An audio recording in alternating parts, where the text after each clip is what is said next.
Siapa suruh dak pergi tengok? Nampak?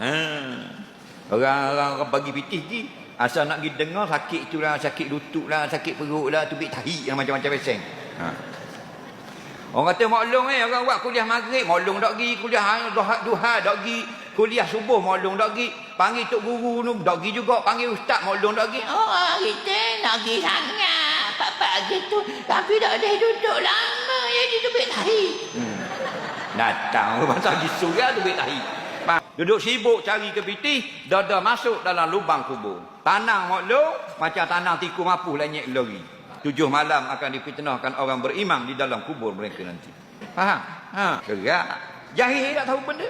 Nah, lepas tu semayang tak betul, wuduk tak betul, mandi tak betul, taharah tak betul. Bila dak puang dah ni, dak pergi sejik jenis awet-awet. Tahu tak? Dah nak kira haid pun ni. Masa suci antara haid sekurang-kurang haid, wali haid, hukum nipah, hukum istihadah, lapang air tubik daripada parak perempuan. Ada keluar air kecing, ada keluar air wadi, ada keluar air mazi, ada keluar air mani, ada keluar air haid, ada keluar istihadah, ada keluar nipah, ada keluar putihang, ada keluar maknanya basahang. Lapang perkara keluar kemaluanmu. Mu kena ngaji. Nah. Tak ngaji ni bila duduk puang, pada duduk tengok TikTok tu. Duduk joget lah tu. Macam lawang ah.